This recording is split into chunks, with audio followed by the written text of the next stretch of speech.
Synergy Jeep JLU JT 2018 Plus D44 Front Axle Assurance Kit.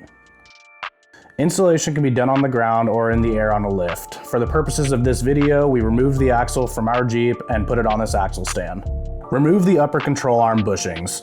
You can try to press them out with a ball joint press, but most likely you will have to use an air chisel to roll the exterior sleeve lip inwards.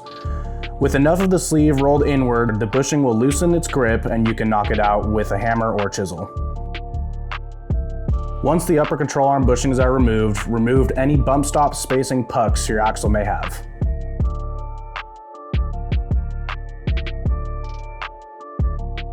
Fit the 3 individual truss components to the axle housing.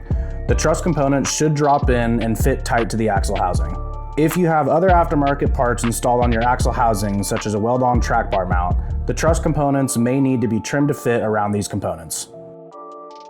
Once satisfied with the fit of the truss components, use a paint pen or silver Sharpie to mark around the exterior of all of the components.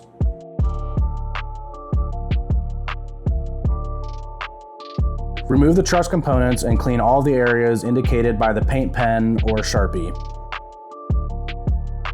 Remove any rust or paint and get the surface down to bare metal. Fit the truss components back on the axle housing. Once satisfied with their placement, tack weld each component in their spot.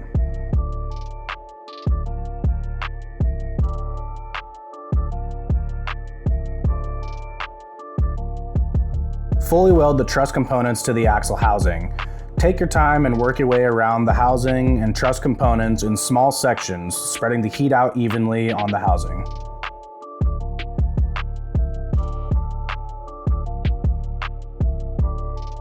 Fit the individual inner seat gussets to the axle housing. There's a left, a right, an upper, and a lower gusset. The gusset should drop in and fit tight to the axle housing between the inner seat and the sway bar tabs. Depending on manufacturing tolerances, the gussets may need to sit tighter in certain spots than others. You may need to modify them to fit to your liking.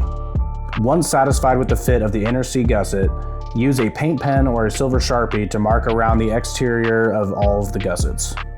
Remove the gussets and clean all the areas indicated by the paint pen or Sharpie. Remove any rust or paint and get the surface down to bare metal. Fit the C gussets back onto the axle housing and tack weld the gussets in several spots.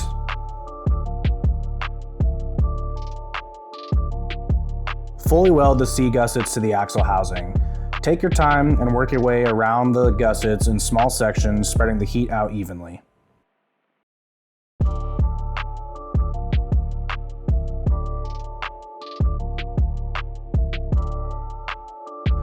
Hold the control arm skid plate up to the lower control arm mount and use a paint pen or a Sharpie to mark around the skid plate. Remove the paint from the control arm mount and axle housing in preparation for welding. Use the markings from the previous step as a guide to remove the paint anywhere that will get welded on the axle. With the housing and control arm mount sufficiently cleaned, hold the skid plate in position and tack weld it onto the control arm mount.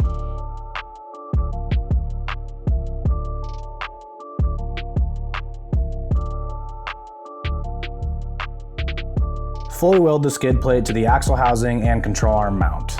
Fully weld the bend reliefs into the skid plate as well. After the welding is cooled down, deburr and clean any slag from around the weld areas in preparation for paint. Finish the axle with your choice of paint products to ensure the bare steel is sealed.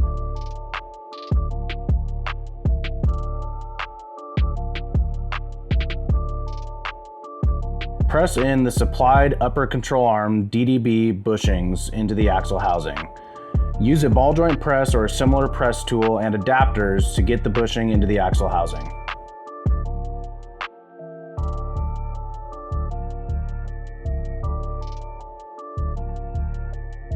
Installation is complete. For more information about this product or other products from Synergy, visit us at synergymfg.com.